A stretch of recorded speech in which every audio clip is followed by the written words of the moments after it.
By simply staying still, a single oyster can filter up to 500 liters of seawater each month, quietly sustaining the breath of the ocean. And behind that silence lies a multi-billion-dollar industry on the rise. But do you know how millions of tons of oysters are farmed and harvested every year? The journey begins far offshore, on fishing vessels where oysters are hauled up from the icy seabed, rough, with rugged shells clinging tightly together like living stones. Just a few hours later, they glide silently through high-tech industrial lines, transforming into shiny canned oysters, ready to be shipped to supermarket shelves around the world. Today, join Agriculture Insight as we step inside some of the world's most advanced oyster processing plants to uncover the meticulous journey behind each small yet valuable can of oysters. Everything will be revealed in this video. Few people know that New York was once the oyster capital of the world, where oysters blanketed the shoreline and were exported across continents. But after centuries of over-harvesting, the industry completely collapsed. Now, with an annual investment of $6 million, the city is working to revive the oyster dream right where it all began. Once a luxury on dinner plates, oyster shells used to pile up as millions of tons of waste each year. But instead of letting them rot in landfills, people began returning the shells to the sea, where each one forms the foundation for reefs, filters water, and supports entire ecosystems. A remarkable shell turnaround, from waste to a symbol of ocean renewal. Oysters have no brain or central nervous system, but don't underestimate them. Squeeze a lemon on a raw oyster, and the citric acid instantly hits the soft tissue, causing it to twitch or clamp shut in a split second. It's a final biological reflex, a quiet movement that reminds us this seemingly lifeless creature is still alive.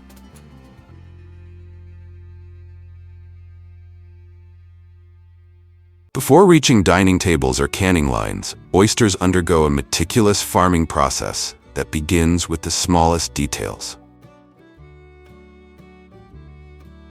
To ensure a steady supply of seed and consistent quality, many farms now rely on artificial breeding instead of seasonal natural reproduction.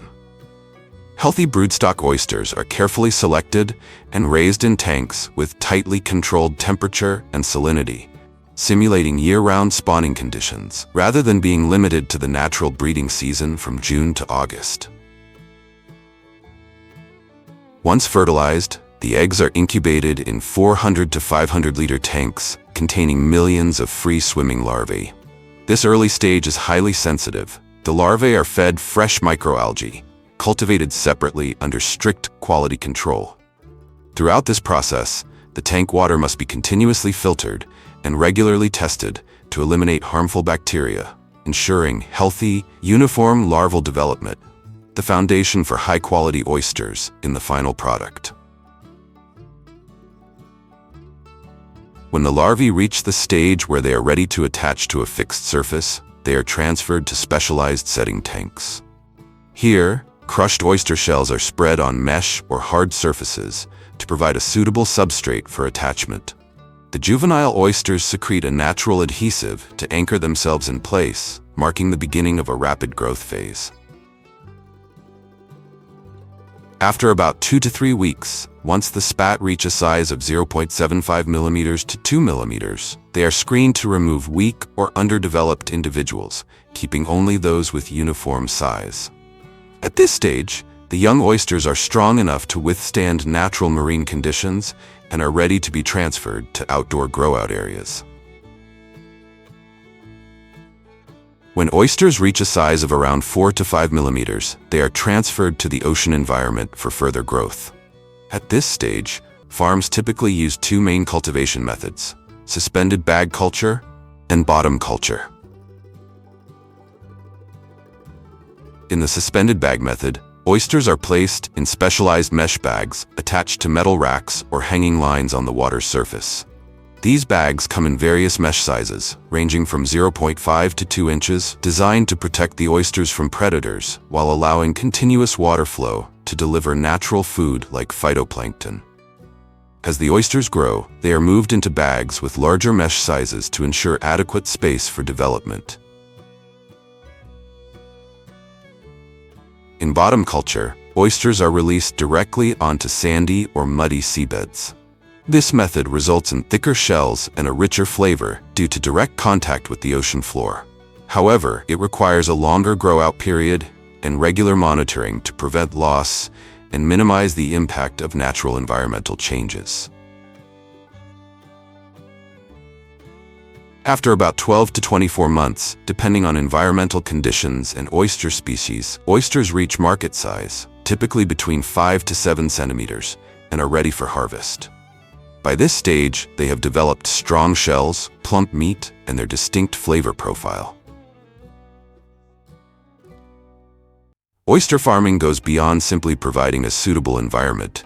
It also involves essential care techniques, such as flipping the mesh bags, conducting regular inspections, and adjusting stocking density.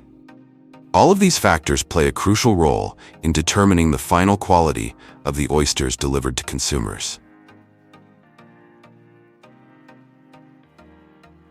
Each early morning, as the sea remains calm, fishing boats head out, cutting through the waves. Along floating farms near the coast, farmers work busily to harvest oysters, mollusks that grow silently, clinging tightly to submerged structures in the salty water.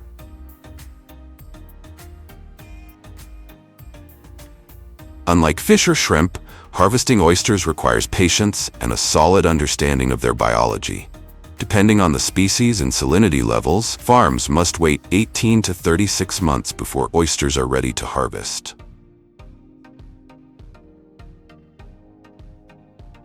Harvesting methods vary by farming model. In the floating rack and bag system, oysters are grown in mesh bags suspended from frames with 50 to 100 oysters per bag. When harvest time arrives, workers use pulleys to lift the bags onto the boat, a quick and efficient process that preserves freshness.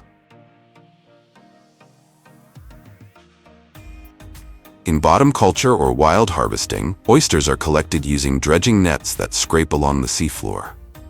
While this method yields a high volume, it can easily mix in mud and damage shells if not handled carefully.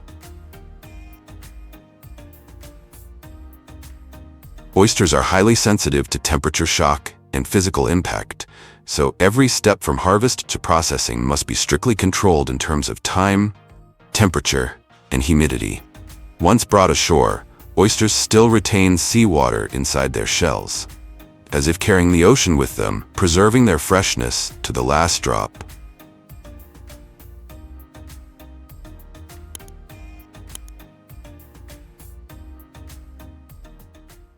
After harvesting, oysters must be cleaned immediately to remove mud, algae, and small organisms attached to their shells, ensuring quality before moving on to the next stage.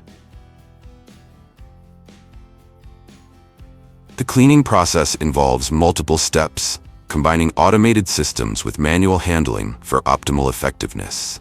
First, the oysters are passed through a series of recirculating water tanks with continuous or wave-like water flow, which gently loosens mud and debris without damaging the shells. In some systems, these tanks are equipped with filtration screens to remove impurities and keep the water clean throughout the washing process.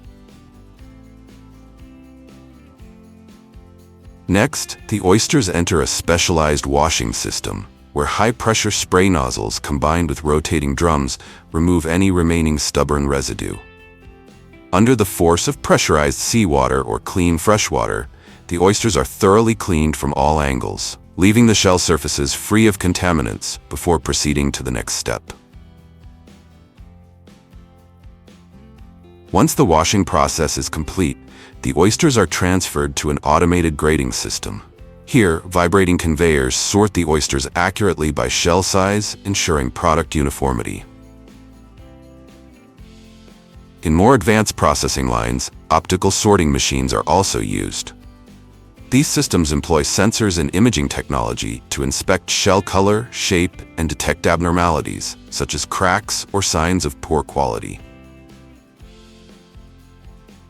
Oysters that do not meet the required standards are manually removed by workers, ensuring that only top-quality oysters move forward. After grading, the selected oysters are placed into specialized containers with drainage holes to prevent water accumulation and maintain optimal conditions for the oysters to stay alive and healthy. Thanks to a modern cleaning and grading process that combines technology with manual handling, the oysters are not only clean, but also consistently high in quality before moving on to storage and transportation.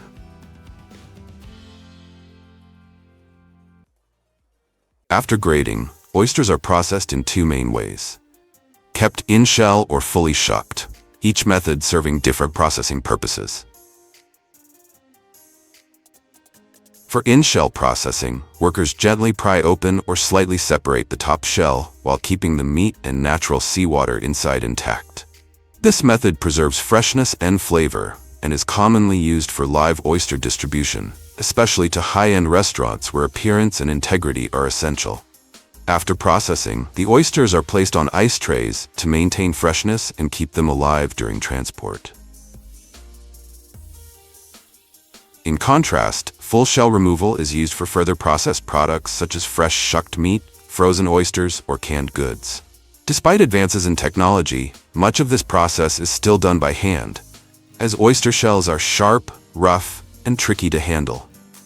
Skilled workers can shuck up to 1,000 oysters per hour while keeping the meat perfectly intact. The oyster meat is then washed with high-pressure water to remove sand and shell fragments, and in some facilities, it is sanitized using ozone or diluted brine, extending shelf life without compromising texture or requiring chemical preservatives. Once the oysters have been thoroughly washed and sterilized, they are moved to a rapid cooling zone. In this area, workers spread ice over trays of oysters to instantly reduce the temperature, preserving freshness and preventing bacterial growth while awaiting packaging. This step is essential for stabilizing the meat quality before further processing or long-term storage. For canned products, workers carefully place batches of oysters into food-grade coated aluminum cans. Each can is precisely measured by quantity or weight, then transferred via conveyor to an automated sealing system. For canned products, workers place batches of oysters into food-grade coated aluminum cans. Each can is accurately portioned by quantity or weight, then filled with a light brine or a specially formulated sauce to enhance flavor and aid in preservation. Next, the cans are conveyed along a production line to an automatic sealing machine. At this stage, the cans are hermetically sealed using high mechanical pressure to prevent any air from entering. Immediately after, the oyster cans are sterilized in steam chambers at 115 to 121 degrees Celsius for a specific duration to eliminate bacteria and extend shelf life without the need for preservatives. Finally, the cans are rapidly cooled, labeled, and boxed, ready for domestic distribution or export. In addition to fresh and canned products, a portion of the oysters is transferred to a cold air drying line, where cool air is continuously circulated around the oysters to evaporate moisture without altering the structure of the meat. In addition to fresh and canned products, a portion of the oysters is transferred to a cold air drying line, where cool air continuously circulates around them to evaporate surface moisture without altering the meat's structure, preserving both flavor and nutritional value. Next, the oysters undergo a second cold drying stage at a lower temperature and for a longer duration. This process further reduces internal moisture, achieving an optimal dryness level for long-term storage without the need for additives. Once drying is complete, the oysters are cooled to stabilize their temperature, then tested for moisture levels. Workers weigh and portion each batch, place them into bags, and immediately vacuum seal them. This step helps prevent oxidation, limits moisture reabsorption, and extends shelf life. Finally, the products are boxed, labeled, and packed, ready for export or distribution to premium markets. From the depths of the ocean to cutting-edge production lines, from human hands to sophisticated technology, Each oyster is a crystallization of nature and dedication. Now that journey culminates not just in a product, but in a new standard of quality, ready to cross oceans and take its place on the most exquisite tables around the world.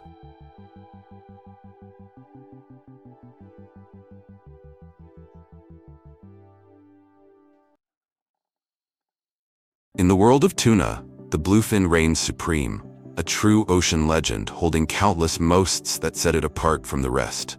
With a torpedo-shaped body and swimming speeds of up to 70 km per hour, second only to marlins and swordfish, paired with extraordinary endurance, these giants can migrate across the Atlantic or Pacific Oceans, covering thousands of kilometers without rest. Beneath those powerful muscles lies deep red flesh, rich in myoglobin, the ocean's equivalent of Wagyu beef. Each cut is graded by fat content, with otoro, the buttery melt-in-your-mouth belly, being the most prized, fetching hundreds of dollars for a single slice of sashimi. Japan is currently the largest consumer of bluefin tuna, accounting for over 80% of global demand. Meanwhile, Spain, the United States, Mexico, and Australia play leading roles in catching and fattening these majestic fish. Though bluefin makes up less than 1% of the world's total tuna catch, it brings in a staggering 2 to 3 billion USD annually, making it the backbone of the premium seafood industry. Right now, join me on a thrilling chase between fishermen and the giants of the sea. Trust me, what you're about to witness will keep your eyes glued to the screen.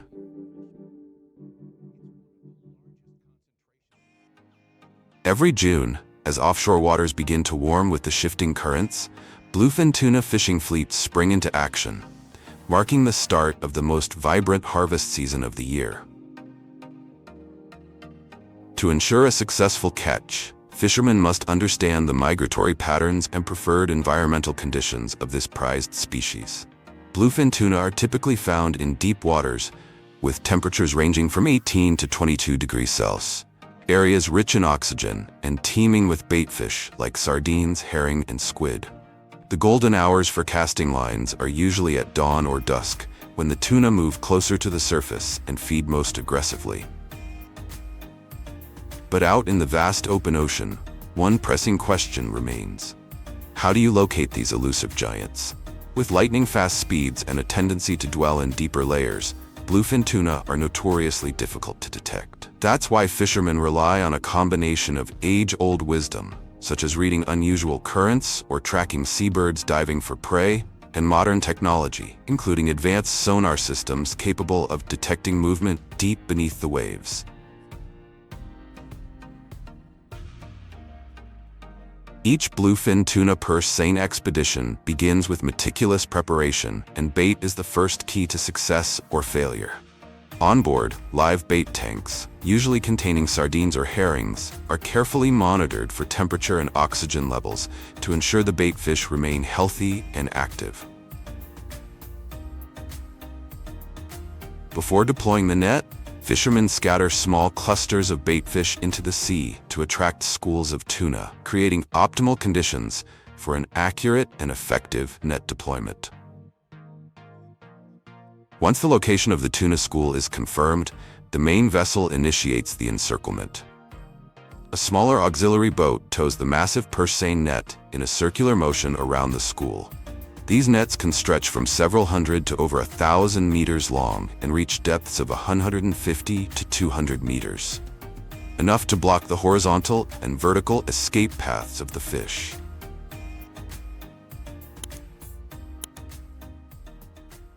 The net is equipped with floating buoys at the top and weighted leads at the bottom, forming a sealed wall of water.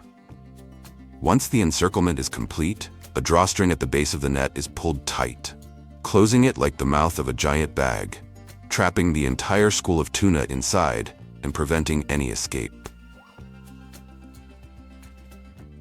After hours of patient waiting, the sea erupts in a golden moment as the once still water inside the net suddenly surges with movement. Immediately, the crew rushes out and begins hauling in the tuna using specialized gaff hooks, tools specifically designed to safely bring each fish on board. Bluefin tuna are known for their ferocity and immense strength, Many continue to thrash violently, even when pulled close to the surface. Smaller or medium-sized fish can be handled by a single person. But when it comes to the true giants, weighing 200 to 300 kilograms, at least 2 fishermen must work in perfect coordination, keeping the line tight and lifting the fish decisively. In cases where the fish is too large, they maneuver it alongside the boat and use a specialized harpoon to strike precisely at the back. A technique that secures the fish while protecting the prized belly meat from damage. Every move is made with care to ensure the highest commercial quality. In some regions, fishermen also employ mechanical aids like cranes or pulleys to lift the tuna directly onto the boat for transport. Once the battle ends, the sea returns to calm, and the vessel continues its voyage, carrying a deck full of prized catch. Another common method used by fishermen to catch bluefin tuna is longline fishing. This technique involves deploying a main fishing line that stretches for several kilometers, with hundreds or even thousands of baited hooks attached along its length.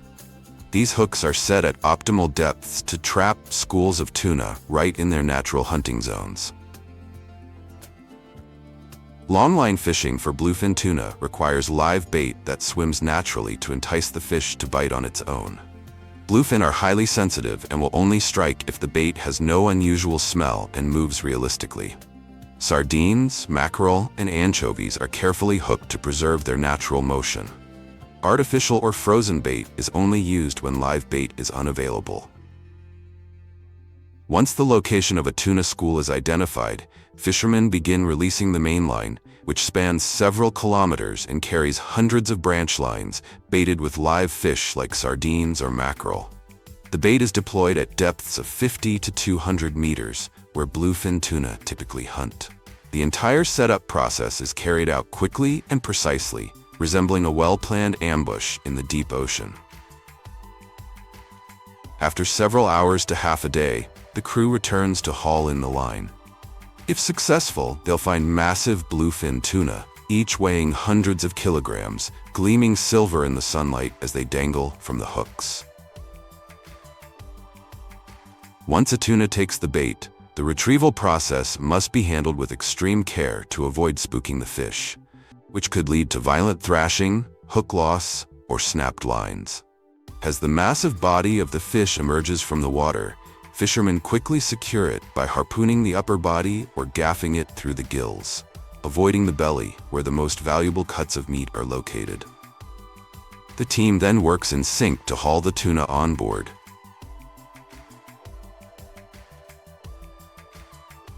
Immediately afterward, the preservation process begins. The gills are cut and the internal organs removed to lower the body temperature and prevent bacterial growth. Crushed ice is then packed inside the cavity to chill the fish from the inside out, followed by a thick layer of ice covering the entire body on deck. This on-the-spot chilling is the key to maintaining peak freshness, vibrant color, and premium sashimi quality, until the fish reaches the world's top chefs.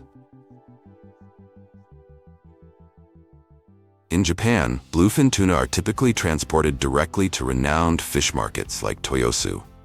The fish are lifted from the boats onto cold concrete floors, tagged with identification labels, traceability codes, and auction numbers to ensure transparency. A high-quality tuna can fetch anywhere from tens of thousands to hundreds of thousands of USD depending on its fat content, size, and flesh color.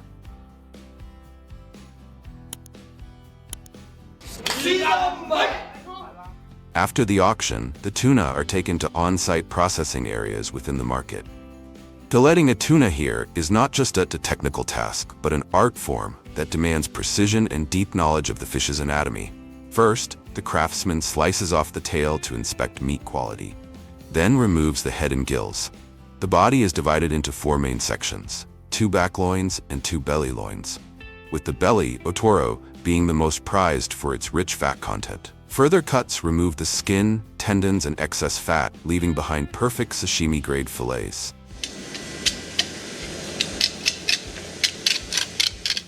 For top-grade bluefin, otoro can sell for $300–500 per kilogram at the market. In high-end restaurants, even a small slice of otoro sashimi can cost $20–50 or more, depending on its richness and rarity.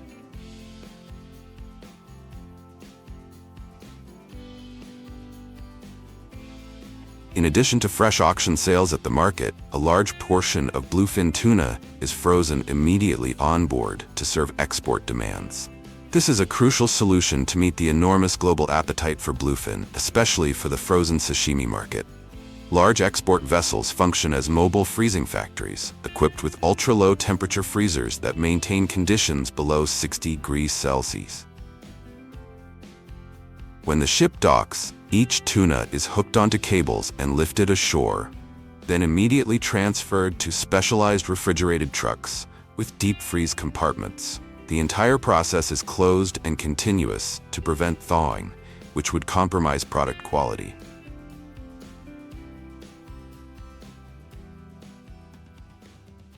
At the processing plant, frozen bluefin tuna is transferred directly into deep freeze storage, maintained at temperatures below 60 degrees Celsius until it's time for processing. When the handling process begins, crates of tuna are retrieved using specialized forklifts and moved to the cutting area. There, the fish is placed on a conveyor belt, where workers stand ready to precisely separate the valuable cuts of meat. In the rough cutting zone, industrial bandsaws with vertical blades are mounted on reinforced metal tables. Workers, dressed in protective clothing and thick rubber gloves, carefully push each fish through the saw. First, the head, containing mostly bone and little meat, is removed and cut into smaller sections for separate handling. Next, a lengthwise cut from head to tail divides the fish along the spine into two halves. The section near the gills, which contains more blood, is removed to ensure hygiene and meat quality. Before filleting, frozen bluefin tuna is passed through an industrial grinder. The high-speed rotating blade removes dried blood, frozen fat, and surface ice, preparing the fish for perfectly precise sashimi cuts in the next stage. Each half is then further divided into 4 equal portions called loins, the most prized cuts, ideal for sashimi and sushi.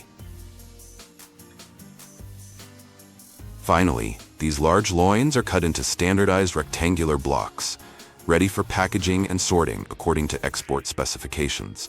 The entire process is fast, yet extremely precise. Just a few millimeters of error can significantly reduce the value of the meat. Japan is regarded as the capital of freshwater eel in Asia, consuming nearly 100,000 tons annually and turning this slippery fish into a strategic, ritual dish every summer. Eel farms are not only a vital link in Japan's culinary supply chain, but also act as silent biological factories, steadily operating behind the scenes of a refined food culture. Japanese eel sells for $20–40 per kilogram, far more expensive than tilapia and even farmed salmon. Beyond its price, eel meat is prized for its tender texture, rich flavor, and high nutritional value, especially its renowned ability to restore energy and vitality after periods of fatigue. To this day, the reproduction of eels remains a deep-sea mystery.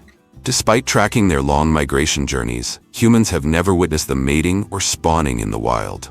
Everything unfolds silently in the ocean depths, making this fish one of the most enigmatic aquatic creatures on Earth.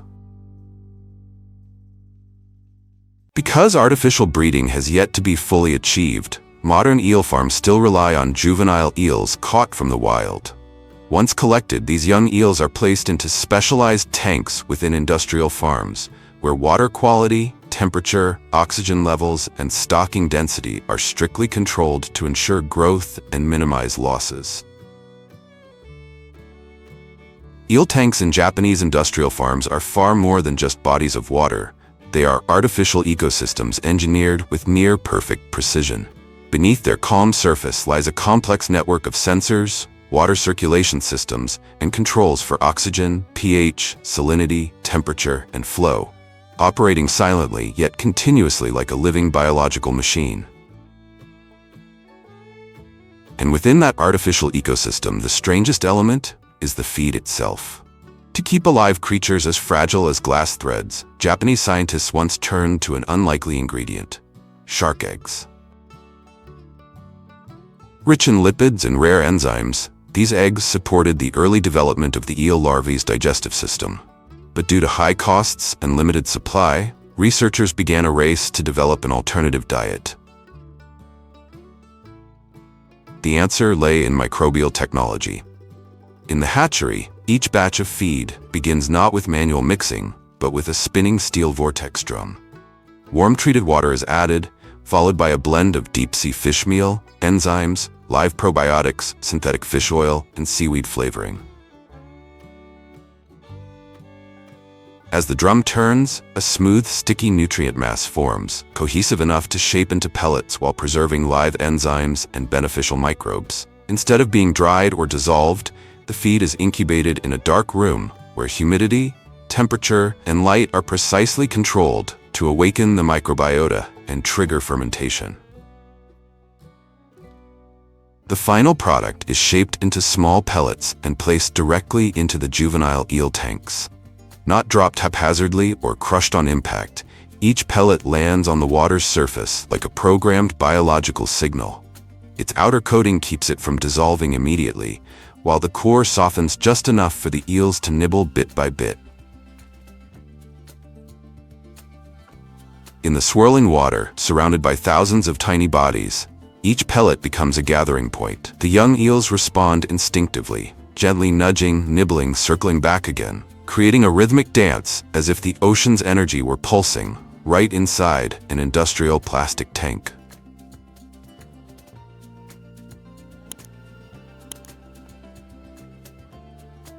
After about 7 to 8 months of cultivation, once the eels reach optimal size, modern farms initiate a fully automated harvesting process.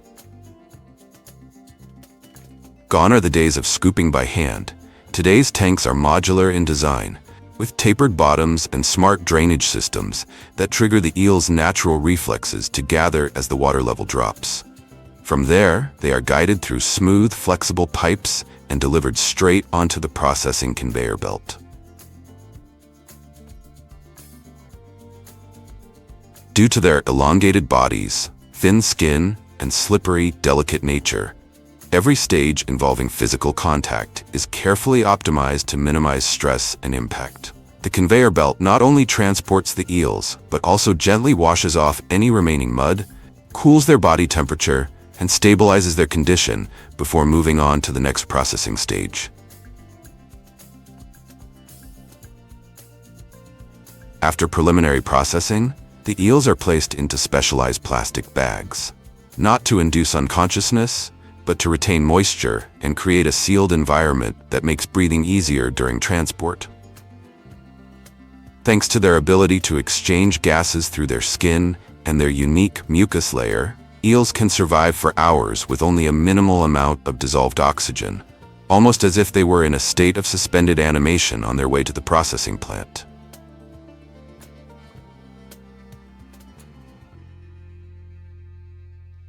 At the processing plant, the eels are placed directly into large stainless steel washing tanks, where high-pressure cold water continuously rinses away mucus, feces, and any remaining impurities on their skin. Under industrial lighting, hundreds of eels slither through the aeration system like lively ribbons before being transferred to the automatic sorting unit, where slanted mesh panels with varying gap sizes separate them by size. Immediately after cleaning, the eels are transferred into ice-filled containers to induce rapid immobilization. This method causes no harm, instead triggering a natural cold reflex that renders them temporarily motionless. As a result, the eels remain calm, do not struggle or generate heat, and maintain optimal flesh quality before entering the final anesthesia stage.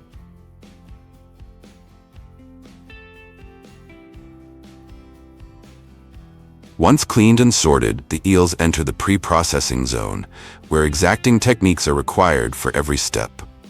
In kabayaki production facilities, workers perform traditional butchering using the kanto-style technique, which involves slicing the eel from the back, preserving the belly, and making it ideal for skewering and grilling later on.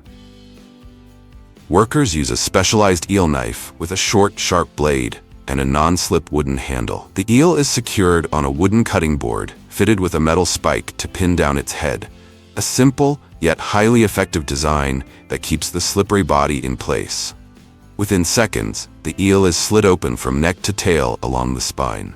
The backbone, intestines, kidneys, and blood are carefully removed using a flat knife and tweezers, then rinsed thoroughly under a continuous stream of cold water to preserve freshness.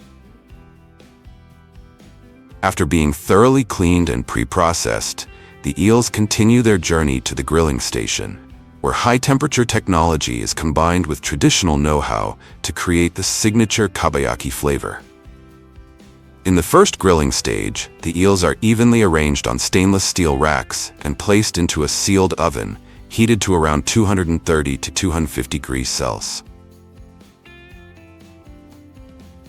The main purpose of this initial grilling is to firm up the muscle structure, straighten the eel's body without any curling, and lock in its natural sweet moisture, a key factor in ensuring the flesh remains tender and juicy.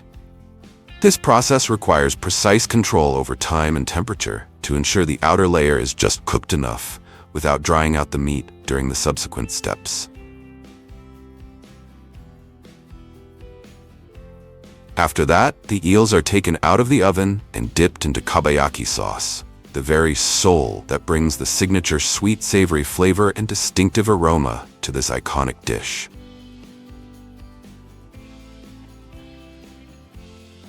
Once the sauce is thoroughly soaked in, the eels are returned to the oven for the second round of grilling. At this stage, the kabayaki sauce begins to caramelize under the intense heat, forming a glossy amber-brown glaze. A lightly charred, fragrant, and delicately crisp skin develops, adding both visual appeal and a deeper layer of flavor. Each eel is now coated in a shiny, flavorful jacket, ready to captivate diners at first sight.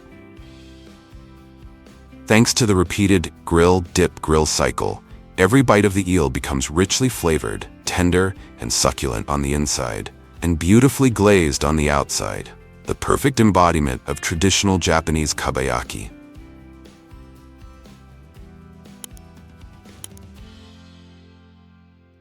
Once the grilling and kabayaki sauce absorption steps are completed, the eels are moved to the packaging area, where every operation follows strict food hygiene and safety standards. Wearing sterilized uniforms, gloves, and face masks, staff carefully place each glossy golden piece of eel into specialized plastic trays, manually inspecting for shape and overall quality. Only those that pass inspection are packed into heat-resistant vacuum bags, then run through an automatic vacuum sealing machine to remove air, extend shelf life, and lock in flavor. The vacuum-sealed eels are then neatly arranged in baskets and transferred to the boxing station, where workers place them into cardboard boxes, apply labels and barcodes, and securely seal each package. From there, these perfectly grilled Japanese-style eels are ready to reach supermarkets, restaurants, and family dining tables across the globe.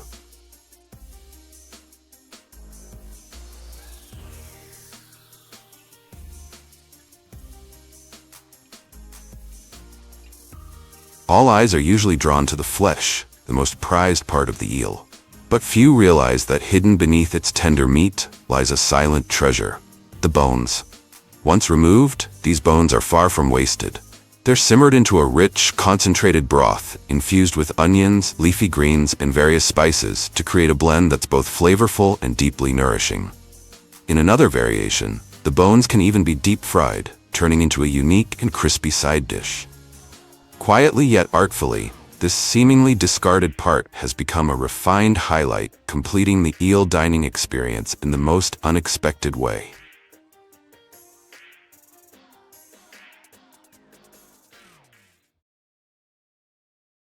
Before becoming food, mussels are the silent gatekeepers of marine ecosystems, helping purify the water and sustain life beneath the ocean's surface. Today, mussel farms stretch across Europe, South America, and Asia, with global production exceeding 1.8 million tons annually, supporting an industry valued at around $5 billion USD.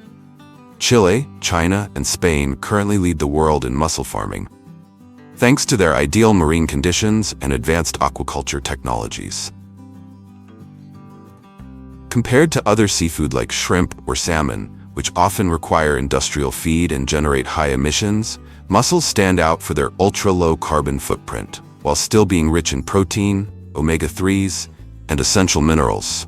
They've become a symbol of sustainable nutrition in an era where humanity seeks balance between health and the environment.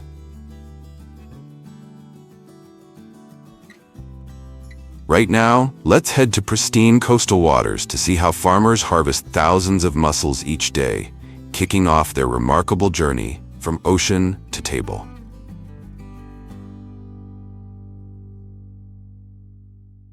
There are 4 main mussel species farmed worldwide, each adapted to different marine environments and cultivation methods.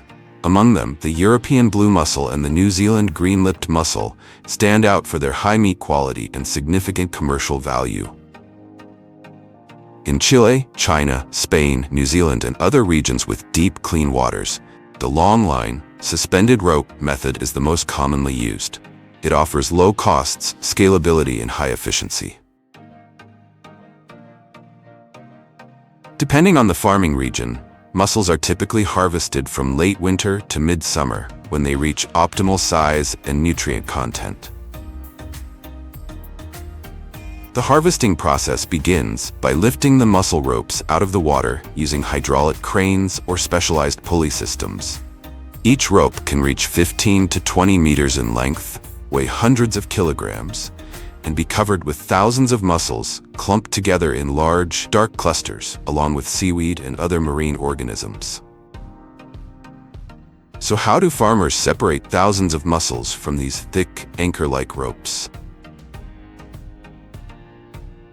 Traditionally, mussels were removed by hand. Farmers used scrapers, wire brushes, or metal combs to gently rake along the ropes, dislodging the mussels into collection trays or tanks. While simple, this method is time-consuming, labor-intensive, and can damage the mussels if not done carefully. Moreover, freshly harvested mussels are often covered in mud, dead barnacles, seaweed, and other biofouling organisms, so a pre-wash system is typically installed on board to rinse off the debris and ease the burden on processing plants. In modern mussel farms, this manual process has been replaced by automated onboard mussel stripping machines. These systems use rotating drums, metal rods, or stiff brushes, combined with high-pressure seawater jets, to gently shake and scrub the mussels off the ropes. The mussels are then filtered and collected in storage bins.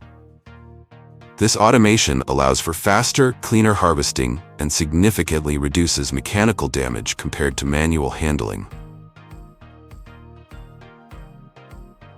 Immediately after detachment, the mussels are sent through a seawater rinse conveyor to remove remaining sand, mud, and fouling organisms. Some vessels are even equipped with aeration units or coarse filters to further enhance hygiene before storage.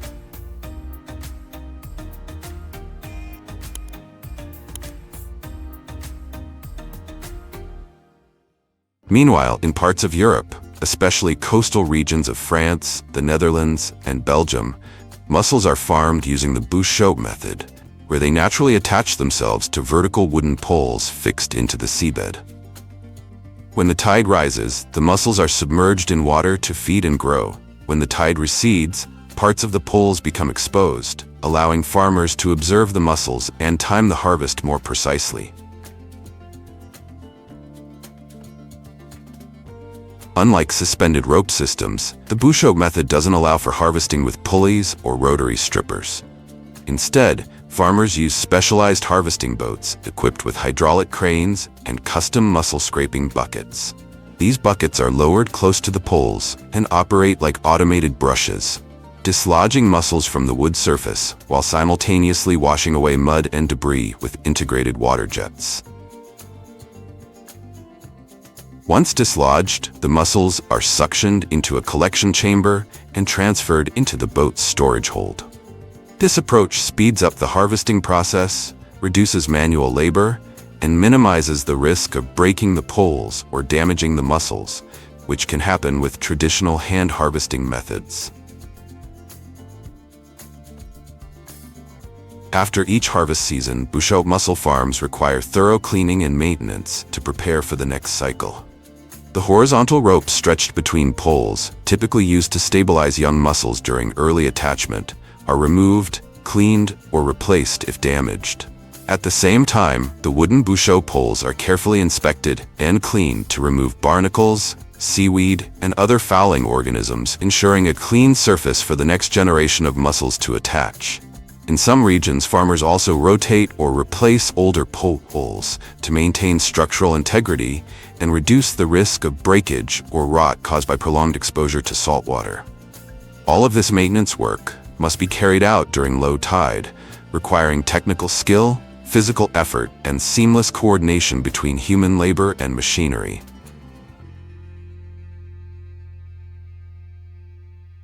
Once harvested, fresh mussels are transported to the processing plant in insulated containers and temporarily stored in aerated, artificial seawater tanks. This system keeps the mussels alive and healthy while allowing them to expel sand and grit before processing. As a result, the raw materials remain fresh and ready for the production line at any time. To begin processing, the mussels are poured into a feeding hopper and enter a fully automated closed-loop cleaning system. This integrated line includes pre-washing, beard removal, and drying, ensuring each mussel is thoroughly cleaned before further processing. First, the mussels slide into a pre-washed trough, where high-powered water jets remove dirt, seaweed, and coarse debris. Some facilities use rotating drum washers equipped with stiff bristled brushes, which tumble the mussels continuously in a spinning chamber while brushing them from multiple angles. Next, the mussels are directed into the central processing chamber, where rotating brush systems scrub the shells and pull off the byssal threads, beards. Throughout the process, low-pressure water sprays maintain moisture and immediately rinse away loosened debris. Finally, the mussels are transferred to a round bar vibrating conveyor, which gently shakes off excess water and dries the product. The vibration also helps separate mussels stuck together or those with residual beards. Thanks to the synchronized action of water, brushes, and mechanical motion, this automated system can clean several tons of mussels per hour, significantly reducing labor costs and processing time, while ensuring consistent quality across every batch of raw material. A conveyor belt with workers stationed alongside awaits just after the cleaning process is completed. Here, the mussels are carefully inspected by hand, with broken shells, dead specimens, mussels with residual debris, or those not fully debearded being manually removed. Although most of the process is automated, it is the eyes and experience of human workers that serve as the final layer of quality control, ensuring that only the best mussels continue to the next processing stages.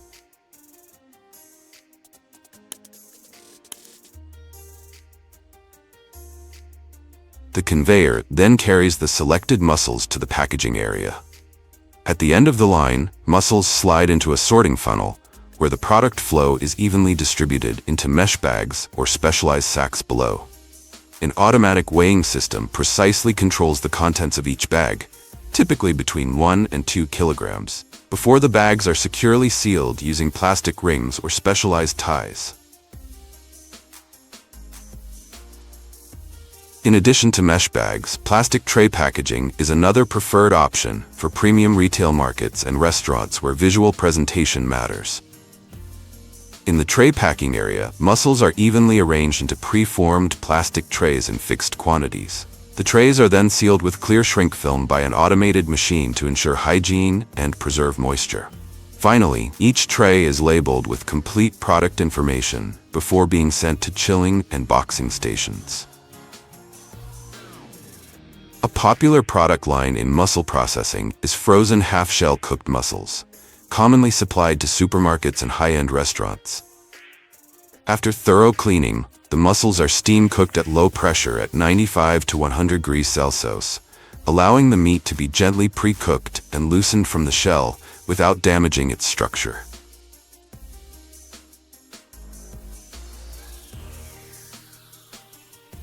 Once steamed, the mussels move along a cooling conveyor, where workers inspect and remove any defective ones. Next, one half of the shell is removed using specialized knives, creating the visually appealing and convenient half-shell mussel product. This step requires skilled hands to preserve the shape and keep the meat firmly attached to the remaining shell. Following this, the mussels are placed into aerated cold water tanks to rinse off shell fragments, quickly lower the temperature, and firm up the meat texture. They are then evenly spread onto a blast freezer conveyor set at -35°C, ensuring each mussel is individually frozen, locking in color, texture, and extending shelf life up to 18 months. Finally, the frozen mussels are automatically portioned into 250 grams to 1 kilogram flexible plastic bags, sealed, packed into labeled cartons, and stored at -18°C. The finished product is ready for distribution to supermarkets, restaurants, and global export markets.